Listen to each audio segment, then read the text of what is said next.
Voy a mirar aquí modos de presentación, no sé. Con el que Pues, está se sí, ve bien, toda perfecto. pantalla completa y perfecto, sí, Willy. Ok, bueno, muchas gracias. Bueno, nuevamente un saludo para todos. Quiero compartir con ustedes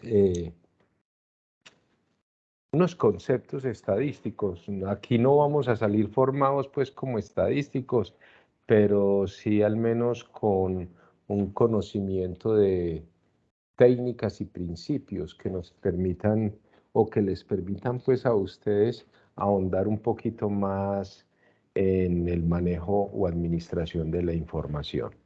He preparado unas diapositivas que nos permitirán ambientarnos en, en este tema de la estadística y quiero compartir con ustedes esta definición de lo que es estadística. Mm, Algunos lo llaman ciencia, lo llaman técnica. Yo he querido como olvidarme como de eso y decir que es un conjunto de herramientas que contribuyen en el proceso de toma de decisiones, disminuyendo el grado de incertidumbre y los riesgos que se puedan tener. Ustedes bien saben que al tomar una decisión nos podemos estar equivocando. De hecho, entonces la estadística precisamente nos ayuda a tener un poquito más de certeza en lo que vamos a decidir. También a ustedes como investigadores es importante que cuando ustedes tomen o hagan un proceso o vayan a formular algo, tengan también claridad en que eso que van a hacer está acompañado de un manejo estadístico claro y contundente. Pero yo aquí precisamente traigo a colación algunas cositas que quisiera decirles que pues la estadística no es lo absoluto. La estadística nos ayuda, pero otra cosa es tener experiencia, tener conocimiento del entorno. Aquí tengo una gráfica que nos puede ayudar a interpretar lo que estoy diciendo y es que para yo resolver una situación o problema tengo diversas soluciones y esas soluciones que se involucran en cada situación o problema necesitan de algún manejo de información, porque ustedes bien saben que nosotros como investigadores no podemos basarnos pues tanto en la corazonada o una investigación así sea cualitativa debe tener un manejo de la repetición. En ese caso, pues para eso se hacen los estudios cualitativos y se mira qué es lo más preponderante o cuál es la tendencia. Ahí hay un concepto estadístico. Entonces, para resolver esta situación o problema, es importante que nosotros tengamos en cuenta la estadística. Y la estadística debe estar, aquí es donde entro yo, debe estar soportada en experiencia que tenga el personal que va a apoyar esa toma de decisiones en el conocimiento del entorno. Repito, no solamente la estadística es la panacea y es la solución. Lo que sí es que un proceso de toma de decisiones es importante que esté soportado adecuadamente. No seguir como caballito cochero que la estadística me dice a mí es la solución 3. Pero resulta que basado en la experiencia, el conocimiento del entorno y muchas otras situaciones, es posible que yo me decida no por la solución 3, sino por la solución 5. Espero que sean claros en lo que les quiero decir y, y que fundamenten siempre esa toma de decisiones en estos hechos, tanto en el análisis de datos o experiencias vividas para poder soportar esa decisión. Lo otro es que la estadística tiene diversas aplicaciones, muchas aplicaciones. Lo más común es hablar de estadística descriptiva, que es prácticamente lo que vamos a ver hoy. Vamos a ver cómo desde unos datos, que bien pueda ser la muestra o la población, yo puedo hacer una descripción. Muy distinto a hablar de lo inferencial, que ya es inferir sobre otros hechos o sobre un conjunto mucho más amplio llamado población.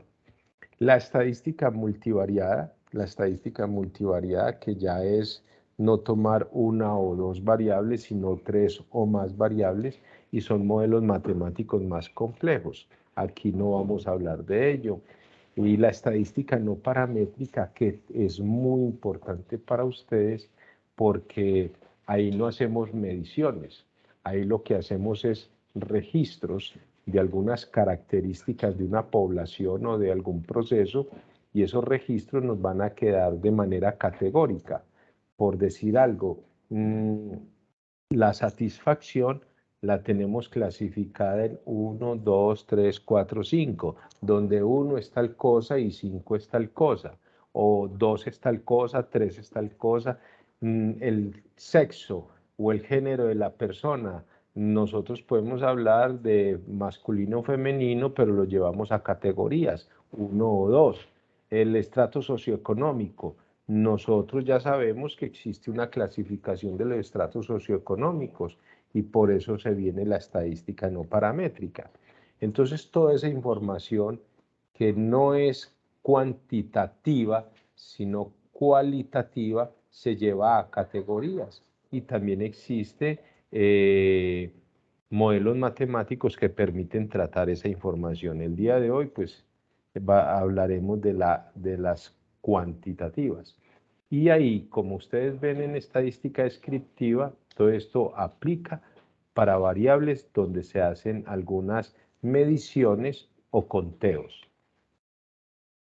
Precisamente, entonces, ¿qué es una variable?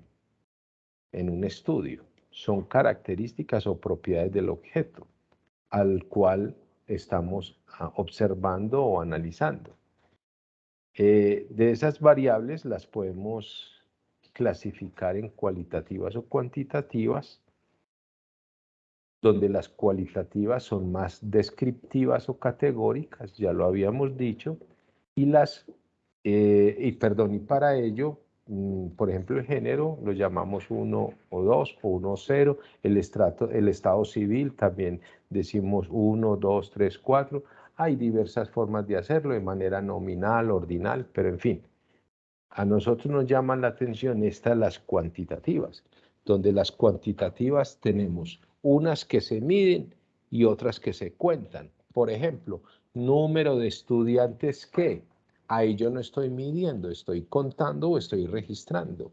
Número de quejas, listo, entonces estoy hablando de cuántas quejas, cuántas tal cosa. Número de mantenimientos, ausentismos lo puedo evaluar como número, pero el ausentismo, si lo hago como horas de ausentismo, entonces ya deja de ser discreta para ser una variable continua, porque ya estoy hablando de una unidad de medida. Entonces las continuas, que es ese dato que tenemos nosotros aquí, las continuas precisamente tienen una unidad de medida, bien sea minutos, horas, llamémoslo, ¿por qué no?, meses, años. La temperatura tiene grados centígrados, un ejemplo. La viscosidad, bien sea que tiene un pH,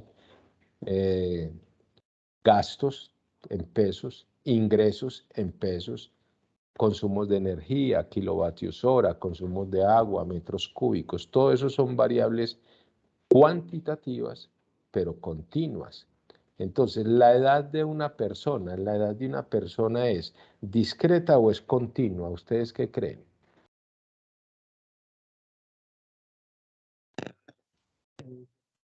Continua, Continua pero se fija porque como discreta. Adelante, adelante. Perdón, ¿cómo? Vuelvo y escucho, por favor. Dale.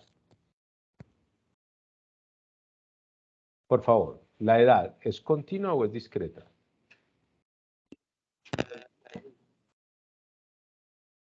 No escucho. A ver, voy yo primero, Dale, qué pena. dale.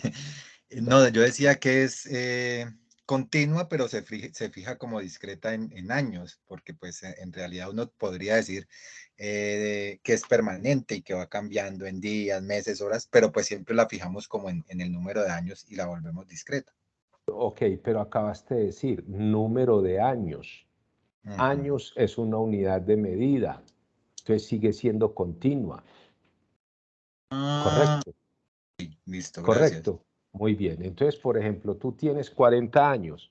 La chica que está hablando tiene 32 años, entonces sigue siendo Es continua. continua porque va sumando. No, no es que se esté sumando, es que tiene una unidad de medida. ¿Sí me entiendes? Yo digo que es continuo por lo que es algo, porque sigue siendo medible. Claro, es medible. Días, meses, años, correcto. Ahora, las discretas se cuentan. Entonces, por ejemplo, como decía Giovanni es, ¿sí? Johnny. Johnny decía que también se mostraba como discreta. Las continuas, escúcheme bien, las continuas se pueden trabajar como categóricas. Categóricas porque se pueden llevar a intervalos, ¿o no? Personas que estén entre 0 y 10 años, tantas. Entre 11 y 20 años, tantas. ¿Sí me entiende? Entonces, cuando yo hago eso, deja de ser una variable cuantitativa y lo convertí en cualitativa. Perfecto. ¿Me entienden ese paso? Por ejemplo, la temperatura, yo también la puedo llevar a intervalos. Y cuando la llevo a intervalos, entonces dejó de ser cuantitativa para volverse categórica. Entonces, en resumen, todas las cuantitativas se pueden convertir en cualitativas porque se llevan a intervalos o categorías, pero las cualitativas no pueden ser cuantitativas. ¿Me entendieron el desorden? Es claro, es claro. Sí, yo. La Perfecto, cuantitativa puede ser cualitativa, pero la cualitativa no puede ser cuantitativa. perfecto, así es. Entonces, lo que vamos a ver enseguida se puede aplicar tanto a las discretas. Repiten, por favor. Lo que acabamos de decir es que toda variable cuantitativa se puede llevar a cualitativa. ¿De qué manera? A intervalos. ¿Sí? Se puede llevar a intervalos. Míralo ahí. Correcto. Pero no las cualitativas las puedo llevar a cuantitativas.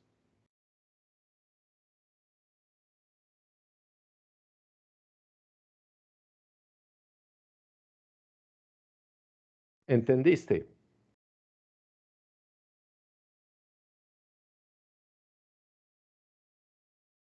Hola, ¿se fue la luz?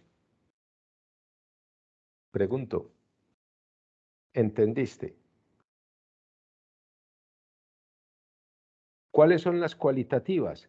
Las que no se pueden medir, las que se llevan a categorías. Género, femenino, masculino, o como se dice ahora, no definido, o no identificado, o me identifico con otro. ¿Sí? 1, 2 y 3, otro. Estado civil. El estado civil, casado, soltero, unión libre, viudo. Entonces démosle unas categorías a eso. Por ejemplo, 1, casado, 2, soltero, 3, viudo, 4, unión libre, y etcétera, etcétera. Raza. La raza también está definida por categorías. Entonces, cuando yo las quiero contabilizar, que es distinto a contar, o más bien registrar, en una base de datos los llevo a números, pero esos números son nominales, ordinales, intervalos o razones. Pero eso no quiere decir que porque yo dije que uno es masculino y 2 es femenino, ya lo volví cuantitativo. Estamos hablando de variables que describen una condición, mas no es una medición.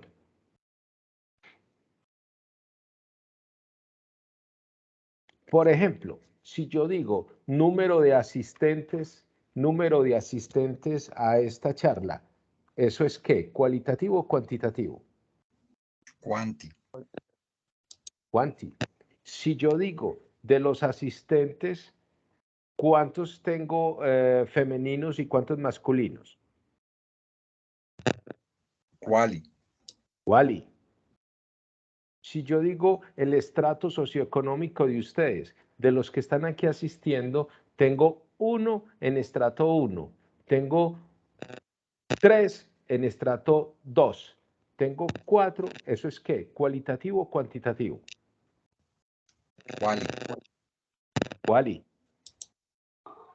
Si yo digo que la estatura promedio de los que están aquí en el grupo es de 162 centímetros, ¿eso es qué? ¿Quali o cuanti? Ahí está categorizando una cuantitativa. Perdón. Ahí estarías categorizando una cuantitativa. Yo dije que la estatura promedio, escucha, que la estatura promedio de los estudiantes que hay aquí en esta charla es de 162 centímetros. Yo No, no es estoy, yo una no estoy categorizando. Claro, una descripción cuanti. Cuando tú dices eso, cuando tú dices que estoy categorizando, yo hubiese dicho, ¿cuántos de los que están en esta charla miden entre 150 y 160? Y entre 161 y 170, y entre 171 y 180. Ahora sí es quali o no. ¿Comprendido? Ok, pero si yo digo la estatura promedio, ya estoy hablando de cuanti, porque estoy hablando en centímetros. Julián, una pista puede ser que las cuales son categorizables, ¿sí? Que uno identifica categorías y las clasifica. Claro, pero una cuanti se puede llevar a categoría, que eso fue lo Pero, que hablamos ahorita. claro, pero pasa a ser quali, Ah, a sí, claro, categorizarse. Claro, pasa a ser listo. quali. Claro. Ujú, listo. Muy bien. En ese orden de ideas, entonces hablemos de lo que nos convoca hoy. Medidas resumen. Las medidas resumen reciben ese nombre precisamente por su proceder. ¿Qué es lo que hacen? Yo puedo tener 10 datos. ¿Cuántos asistentes tengo aquí? Ustedes pueden verlo. ¿Cuántos asistentes tengo? Vamos a ver. Estamos aquí aproximadamente, no sé. ¿Quién puede verlo, por favor? Que me diga algo. A ver. 14 en este momento. 13. Listo. Ok. Perfecto. Entonces tenemos 13 en esta reunión. Yo puedo resumir de los que están asistiendo a esta reunión, puedo resumir que la estatura promedio, quién es el que menos mide, quién es el que más mide. Es más, puedo medir de ustedes el peso, quién pesa más, quién pesa menos, cuál es la variabilidad que hay entre nosotros. Son medidas cuantitativas, pero si yo tengo 1000 personas aquí conectadas, 5000 personas conectadas, puedo resumirlo lo mismo. ¿Cuál es el promedio? ¿Cuál es el mínimo? ¿Cuál es el máximo? ¿Cuál es el que más se repite? ¿Cuál es la variabilidad? Por eso es que se llaman medidas resumen. Pero ¿qué pasa? Hay que tener cuidado en cómo se usan, porque muchas personas hacen lo siguiente. Me dijeron ustedes que habían 13, entonces ahorita se retiran 7. Y yo dije en alguna reunión, o mañana le cuento a Natalia, se conectaron en promedio 13 personas. Entonces, es una situación irresponsable de parte mía hablar así, porque así hay mucha gente que dice, mira un dato y dice, en promedio fueron 13. Pero ¿por qué estás resumiendo todo un contexto con un promedio, cuando ese promedio no es cierto? Porque posiblemente los primeros 10 minutos se conectaron 13, luego llegamos a 23, luego bajamos a 5, luego tal cosa. Entonces, el manejo de los datos es cosa delicada, y más ustedes que en una investigación van a hacer un reporte de información, es necesario que tengan la certeza de lo que van a decir. Por eso yo insisto mucho, aunque son medidas muy sencillas y que las entrega un Excel, las entrega una calculadora, en fin, nosotros tenemos que tener cuidado con eso. Entonces voy a hablar especialmente de este señor que dijo en su momento que el comportamiento de la mayoría de las variables de la industria y del servicio tenían que tener un comportamiento acampanado. Y decía, este modelo ya está aprobado. Y decía, se quedó como la distribución normal o la campana de este señor Gauss, que es quien la propuso, ¿no?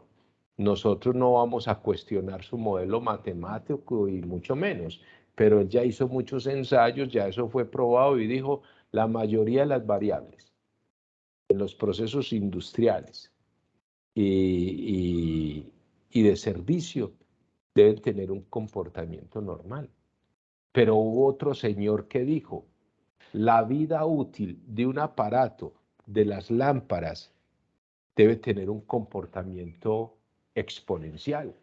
Pero también hubo otro señor que dijo, la vida de un ser vivo, de un animal, de una persona, debe tener un comportamiento Erlang. Y otro dijo, Weibull. En fin, eso es la estadística y son modelos ya probados. ¿Qué nos interesa a nosotros como tal? Que la mayoría de nuestras variables tengan un comportamiento normal. ¿Qué significa que sea normal? Es que no hay causas que generan comportamientos extraños o comportamientos no planificados. ¿Por qué? Porque esas causas que generan variabilidad, unas pueden ser positivas, pero otras pueden ser negativas.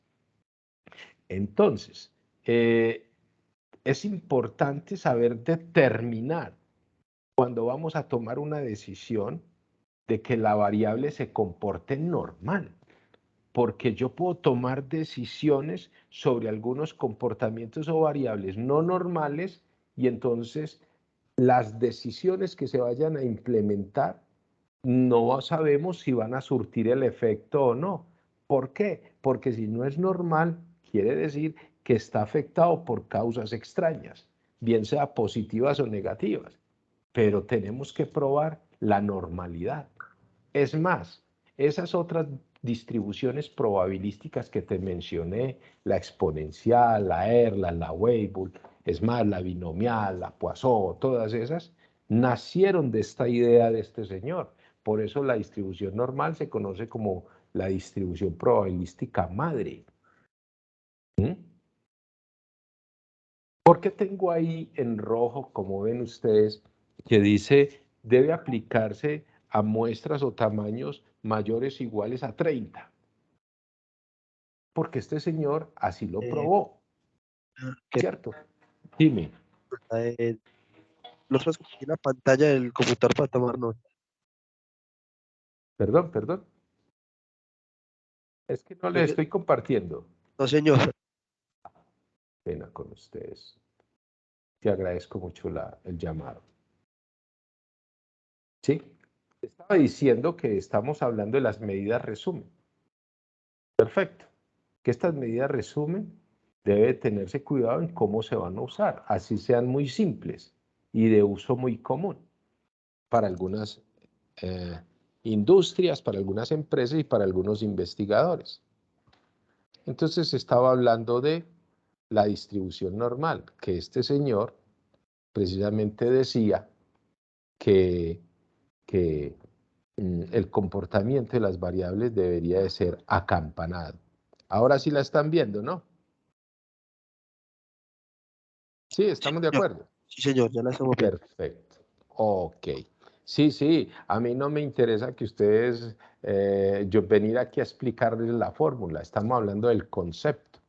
Entonces este señor decía que esto aplica para cuando se tienen 30 datos o más, porque si se tienen menos, vamos a tener algunas distorsiones. Es más, por eso es que otro pensador, otro matemático, se diseñó la distribución probabilística TD-Student. ¿Qué es la TD-Student? Una distribución probabilística para datos, para muestras de datos pequeños, ¿cierto? Menores de 30. Pero cuando se tienen 30 o más, hablamos de la distribución normal. ¿Alguna pregunta hasta el momento? Todo claro. Pero Oh, gracias. bueno, me alegra. Entonces, este señor dijo que ¿cómo se representa la distribución normal? Se representa a través de una campana que es simétrica al lado y lado de la media. Simétrica al lado y lado de la media. Entonces, decía, la curva roja nunca tocará el eje de las X, o sea, la abscisa. Y dice que ¿dónde está la desviación típica que sería la variabilidad? Entonces la variabilidad es cuando la curva, dice él, es el punto de inflexión de la curva. Y por eso ahí tienes pintadita tú la letra griega sigma, representando la desviación típica. Esa es la tan conocida por muchos, la campana de Gauss, por su inventor, ¿no? Entonces, si es así, es importante que nosotros conozcamos de una variable, por ejemplo, en administración, hablemos de lo siguiente, ¿cuál será el volumen de ventas promedio que tenemos nosotros en determinado negocio? Y ese promedio llamémoslo diario, semanal, mensual. Hay estudios sobre eso. O hablemos de nuestras casas, nuestras viviendas. ¿Será que nosotros conocemos cuál es el consumo promedio en metros cúbicos que tenemos periódicamente? Es más, yo puedo hacer un gráfico de líneas y analizar en el tiempo, mes a mes, cuál es el consumo. Pero es importante esa información, llevarla a un consumo promedio, conocer cuál es la variabilidad y tomar decisiones. ¿Decisiones de qué tipo? Por ejemplo, ¿será que el consumo que estoy observando o será que las ventas o será que el inventario, la rotación en inventario tiene un comportamiento normal? ¿O será que está afectado por causas de variación que hacen que el comportamiento se distribuya de otra manera? Entonces, todo eso es importante para el análisis estadístico. Y por eso hay que partir de aquí. Yo no les estoy invitando a que calculen la integral desde menos infinito hasta infinito, no. El Excel nos ayuda a tomar decisiones y es un software o una aplicación que la debemos de saber la mayoría de profesionales y no todos, por favor. Entonces, aquí ven ustedes comportamientos no normales. Por ejemplo, observemos estas campanas que están distorsionadas. Una está distorsionada hacia la izquierda, otra está distorsionada a la derecha. Si decíamos que tenía que ser simétrica al lado y lado de la media, aquí no hay simetría.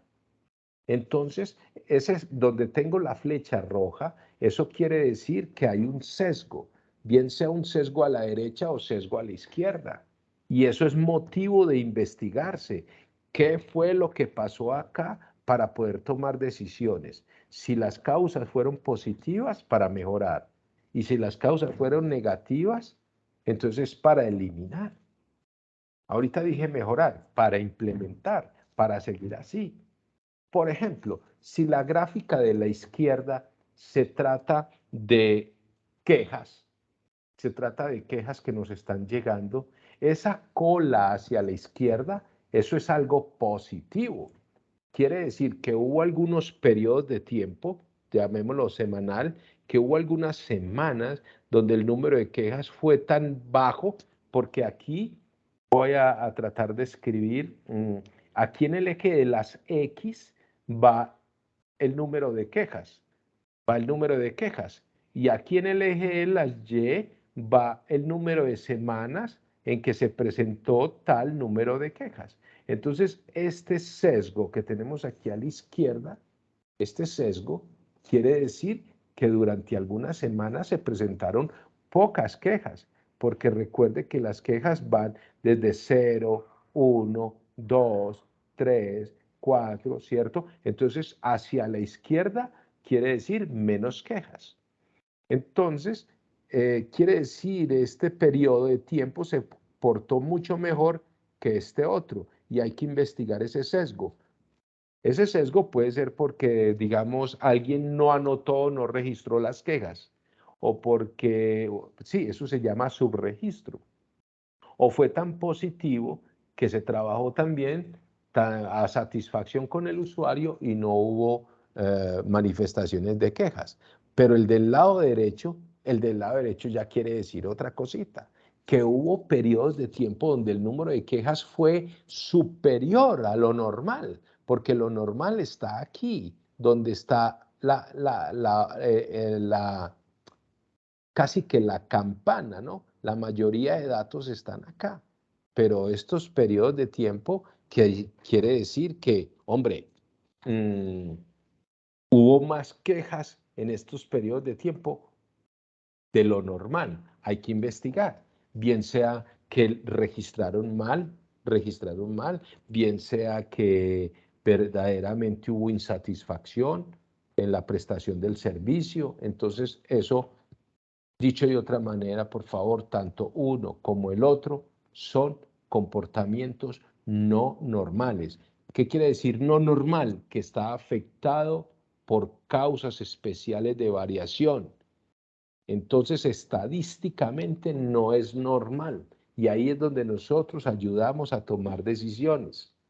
Por ejemplo, ustedes en las investigaciones pueden decidir capturar algunos datos periódicamente o ir y tomar una muestra de viviendas, de locales comerciales, de consumidores, y tomar esos datos y, como digo yo, amasarlos.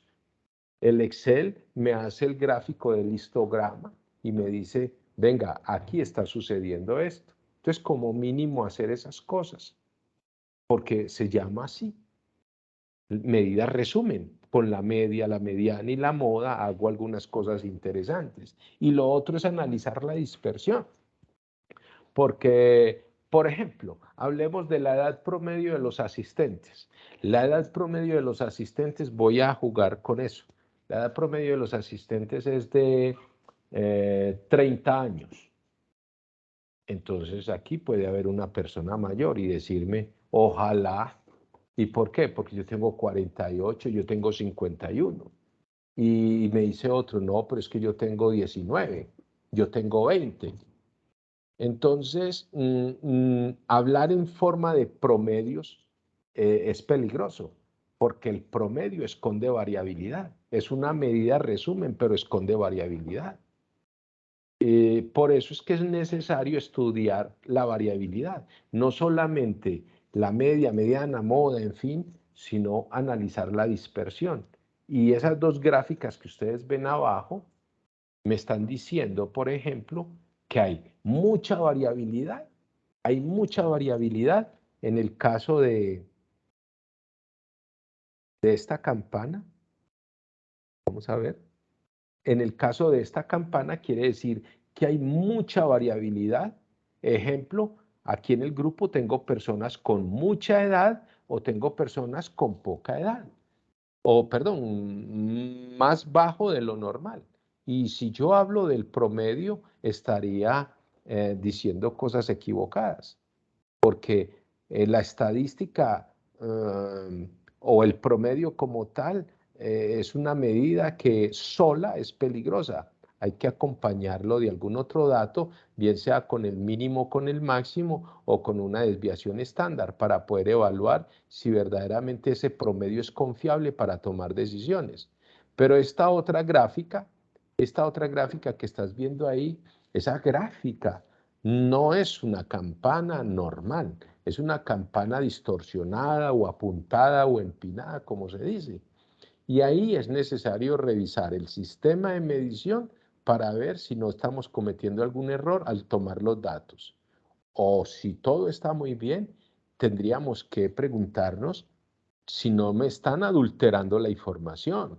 Cuando uno pone a alguien a llenar un formato, una planilla que haga esto y aquello, se ha notado que nos alteran la información. Por ejemplo, hay casos que se han evidenciado de que antes de empezar el turno ya tienen lleno el formato, ¿no? Hay gente que es tan avispada que hace esas cosas y entonces llena el dato 20, 20, 20, 21, 21, 21, 21, 19, 19, 20, 20, 20 y se burlan de nosotros que los ponemos a hacer mediciones. U otros que terminado el turno o el día no llenaron nada y qué pena. El doctor John iba a decir que no le llenamos esto, entonces lo va a llenar, lo llenan así. Y eso se refleja en unas gráficas distorsionadas, que son comportamientos no normales. Perfecto. Eso es, para allá es para donde va todo este discurso. Por eso les hablé de la distribución normal. Ahora hablemos de esas medidas resumen, especialmente de la tendencia central. Como su nombre lo dice, es hacia dónde tienden los datos. Porque, por ejemplo, miremos esta gráfica donde hay sesgo. Entonces, si tú vas a tomar decisiones con alguna de estas gráficas que tiene un sesgo, estarías tomando decisiones equivocadas diciendo que el promedio es este, cuando realmente ese sesgo te está afectando la decisión. Y recuerden que yo inicié esta charla mencionando del proceso de toma de decisiones, ¿sí? El proceso de toma de decisiones. Una cosa es yo basarme en la estadística para poder resumir información y tomar decisiones, y otra cosa es aventurarme a decir cosas que eso es la panacea y el promedio dio tanto y ya. No, no, no, hay que saber analizar la información. Entonces, volviendo aquí, volviendo a esto, empecemos a hablar de la media o promedio, ¿cierto? También conocida como media aritmética. Mira esta gráfica que allá es donde quiero llegar. Mira, observa. Observa la primer curva, la de la izquierda. ¿Te das cuenta dónde está el promedio? En el pico más alto de las curvas siempre estará la moda, en el pico más alto, o el intervalo modal. Eso quiere decir que ahí está lo más frecuente, lo más recurrente, correcto. Pero observa la media cómo se desplazó hacia la izquierda o en la gráfica de la derecha. Mira la media cómo se corrió hacia la derecha. ¿Por qué? Por el sesgo. Por el sesgo. Estamos claros con eso, por favor.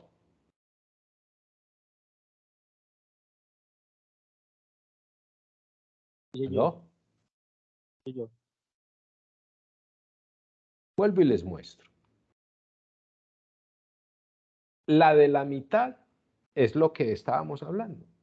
Se espera una simetría, un comportamiento simétrico, ¿cierto?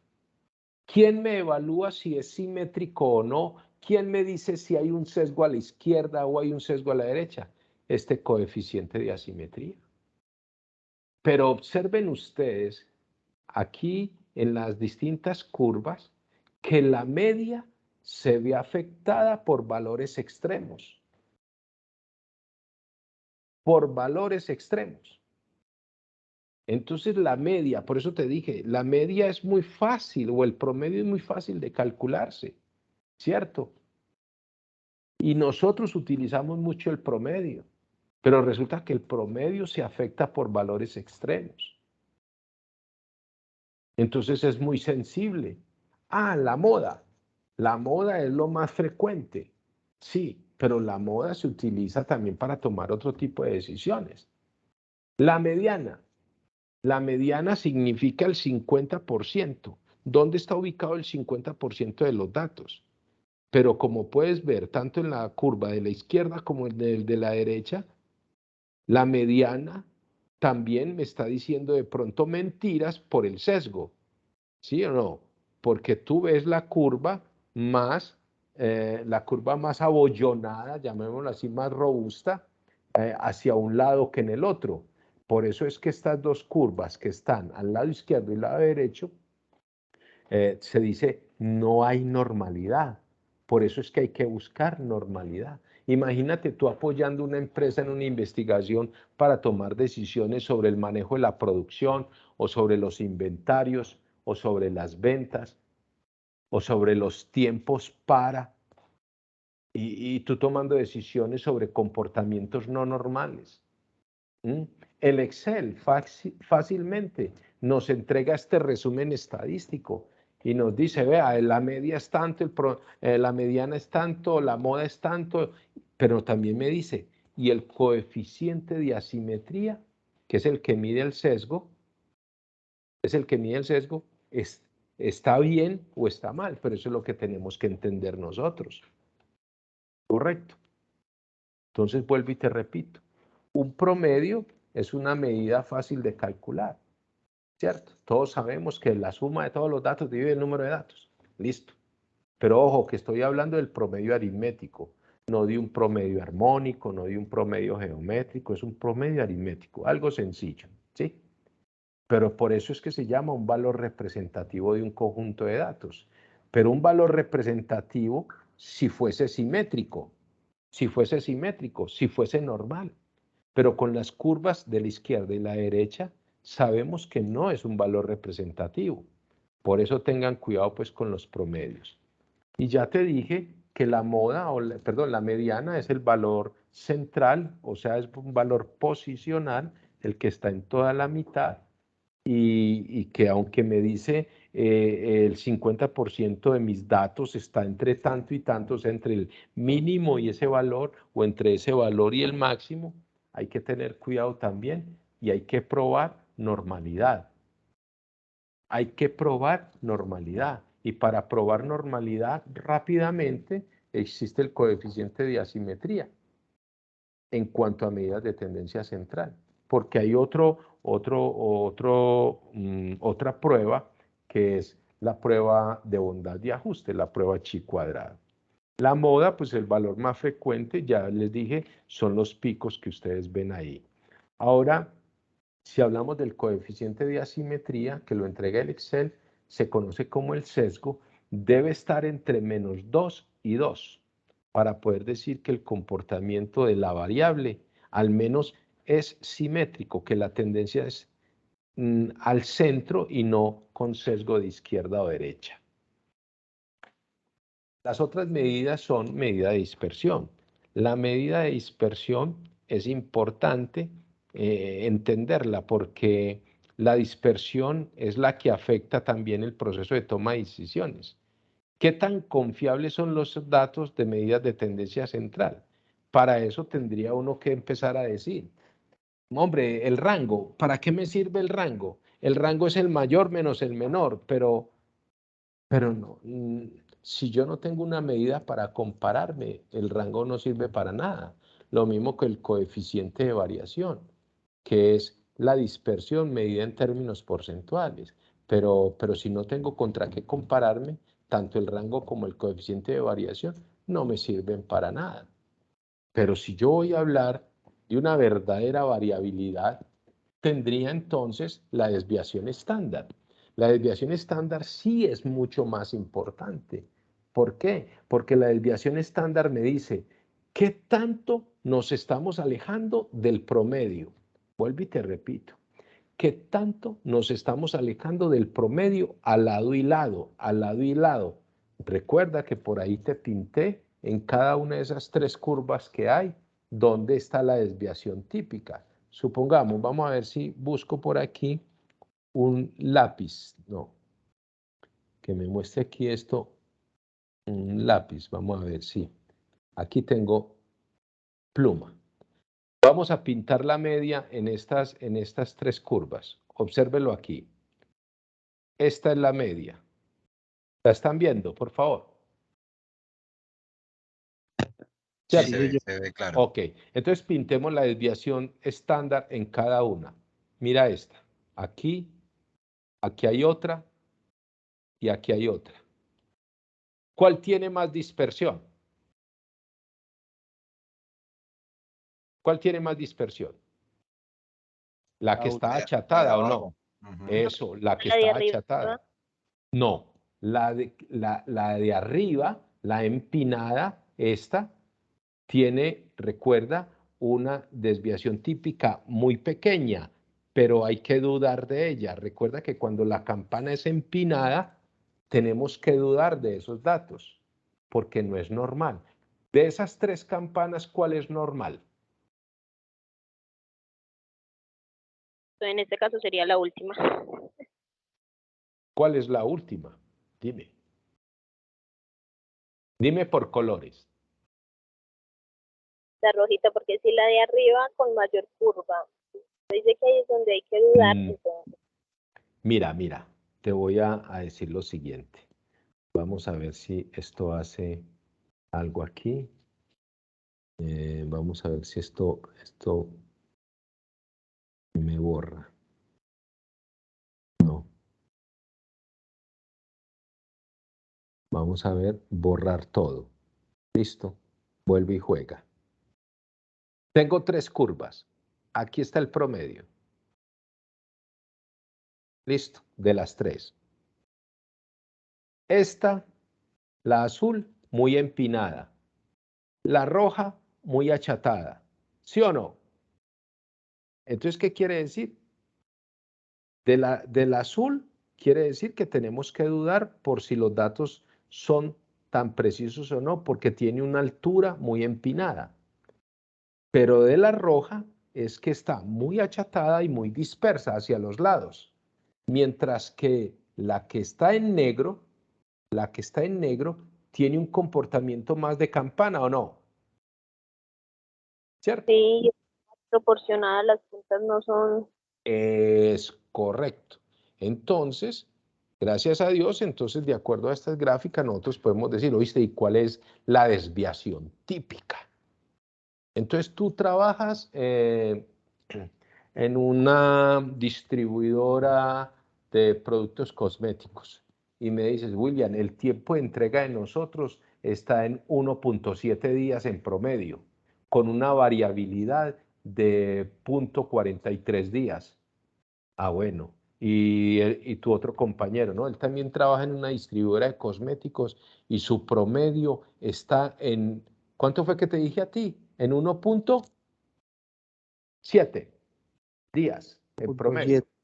Eso. Entonces el otro compañero llega y dice, no, nosotros también tenemos 1.7 días en promedio de entrega. Y llega y le preguntamos nosotros, ¿oíste? ¿Y cuál es la desviación típica tuya o la desviación estándar? Ah, no, la desviación estándar de nosotros es 0.9. 0.9. Pero donde trabaja tu compañera no es 0.9, sino 0.4.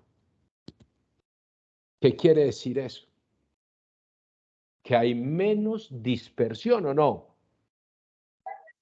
Entonces, mientras menos dispersión, o sea, mientras la desviación típica o estándar sea más pequeña, quiere decir que los procesos, perdón, que los datos están más resumidos, ¿o no?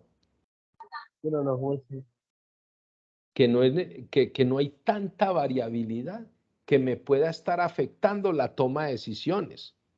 Ojo, siempre debemos buscar entonces que la variabilidad sea lo más pequeña posible. Lo más pequeña posible. ¿Por qué? Porque quiere decir que está siendo poco afectada por variaciones extrañas, para que tengamos en cuenta eso. Una desviación estándar muy grande por ejemplo, como la curva roja, quiere decir que muchas variables están afectando eso, o muchas causas están afectando esa variable. Y como la azul, quiere decir que hay que revisar si esa información, si es lo suficientemente confiable o no. ¿Correcto? Ahora, ¿qué es la varianza? La varianza es una medida en términos cuadráticos. Por eso es que la varianza no se utiliza en el lenguaje común. Imagínese yo diciéndole al jefe entonces que tenemos una variabilidad de 0.4 días cuadráticos. ¿Oíste cómo así que días cuadráticos? Eso no existe. No, no, no. Entonces las quejas, hablemos de las quejas. Entonces las quejas en promedio por semana son de 13, con una variabilidad de 2.1 quejas cuadráticas. Quejas cuadráticas. Hombre, por eso es que no se utiliza la varianza, sino que se utiliza la desviación estándar o desviación típica, sacándole la raíz cuadrada a la varianza. Correcto, eso lo entrega el computador. Lo más importante es que ustedes sepan interpretar esto. El coeficiente de variación es una medida que se expresa de la siguiente manera, es la desviación estándar sobre el promedio multiplicado por 100. Pero si yo tengo un coeficiente de variación de 25%, ¿eso qué quiere decir? ¿Eso es bueno o eso es malo? Ahí me equivoqué, coloqué variación, es variación, coeficiente de variación. Entonces, me disculpan. Entonces, ese 25% de variación, yo no sé si es bueno y si es malo. El coeficiente de variación sirve siempre y cuando yo tenga contra qué compararme, pero solo no sirve para nada. El coeficiente de kurtosis o apuntamiento entonces me dice qué tan empinada está la campana y yo puedo evaluar esa dispersión. Voy a quitar de aquí, perdón, discúlpeme que me salí. Ya voy a terminar para que nos retiremos.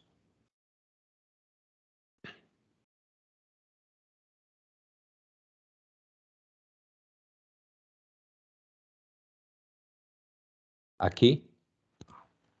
Mira esas tres campanas. Entonces, lo que les decía ahorita, si la campana es muy empinada, quiere decir que tiene un comportamiento no normal y tenemos que averiguar qué es lo que está afectando esa medida. Y esta otra, que es la achatada, tiene mucha dispersión. Entonces su coeficiente de apuntamiento es o kurtosis, como les digo aquí, también se conoce como kurtosis o apuntamiento. ¿Qué mide este coeficiente? Mide el grado de agudeza que tiene la campana. Entonces, en el lado izquierdo está muy aguda y es un problema que quiere decir esa variable está afectada por causas extrañas de variación. La de la derecha, su agudeza está muy amplia, está muy achatada, entonces también quiere decir que hay muchas más causas que lo están afectando, pues alta dispersión. Y la de la mitad, eso es lo que se espera. Entonces el coeficiente de apuntamiento kurtosis también se espera que esté entre -2 y 2. Quiero decirles alguna cosa. Ustedes quizás verán por ahí normatividad que les dice o el profe les enseñó que debe de estar entre -3 y 3, lo mismo que el coeficiente de asimetría.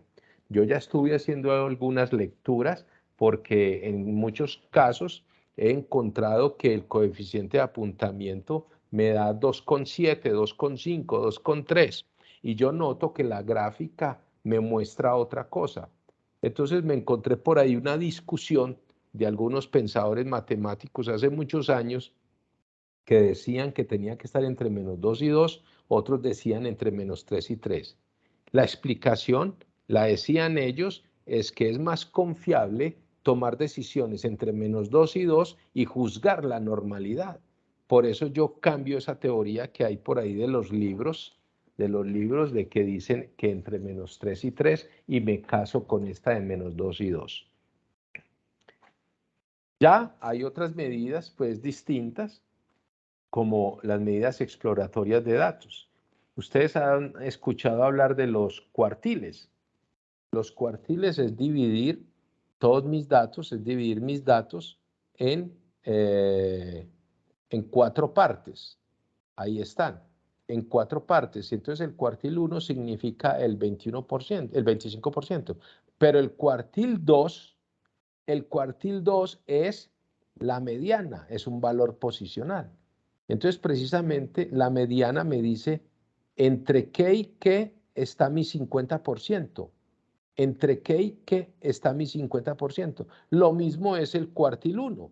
El cuartil 1 me dice entre qué y qué está mi 25%. O entre qué y qué está mi 75%. Entonces, simplemente esto que ustedes tienen ahí de las medidas exploratorias es como hacer, indagar un poco más de cuál es el comportamiento de mis datos. Y la gráfica que ustedes tienen ahí es simbólica porque tú puedes decir, por ejemplo, en qué porcentaje se encuentra una unidad de medida. Por ejemplo, suponga usted que el eje de las X son unidades vendidas y el eje de las Y es el porcentaje de ocurrencia en... Entonces, ahí podemos leer tanto porcentaje como unidades vendidas. ¿Cuál es la más utilizada? Es esta, los percentiles. Quienes hemos tenido hijos, uno lo lleva a un pediatra y le dice, el niño se encuentra en el percentil 70 o 60, el niño va bien o el niño está por debajo del percentil tal, hay que darle esto, darle estas vitaminas, darle esta alimentación. ¿Qué quiere decir eso? Ya son estudios probados y dicen dónde se debería de comportar el 100% de los niños que tienen una edad tanto. Entonces se les mira el peso, se les mira la talla, ya eso está probado en el sector salud. Entonces, son medidas que se utilizan mucho para indagar un poco más cuál es el comportamiento de un conjunto de datos. Yo quisiera pues hablarles mucho más de todo esto. Sé que no es posible, ustedes tienen otros compromisos, pero créanme que me agrada estar aquí, compartir con ustedes y hablarles de todo esto. No les colgué aquí alguna bibliografía, me comprometo a colocarla y entregárselo a los compañeros para que se los hagan llegar. William, muchísimas gracias. Muchísimas gracias, de verdad muy claro, creo que nos ayuda mucho en este proceso. Y bueno, sí, digamos que seguimos en contacto para Estoy otra a la orden oportunidad, para cualquier exacto, cosita que ustedes deseen. para ir profundizando en la medida en que los semilleristas tengan dudas concretas sobre sus trabajos, pues entonces ahí te estaremos consultando, William. De nuevo, muchísimas Claro que sí, gracias. con mucho gusto. Muchas gracias para todas, para todos. Los invitamos dentro de 8 días a nuestro World Coffee. La idea es, pues digamos, tener espacios también un poco informales donde se pueda conversar más sobre este oficio de investigadores. Así que, bueno, muchas gracias y nos vemos dentro de 8 días. Ok, una feliz noche para todos. William, muchas gracias. Chao. Giovanni, con mucho gusto, que esté muy bien. Chao a todos, Listo. que estén muy bien. Chao, Daniel, Noraidis, muchas gracias por el apoyo.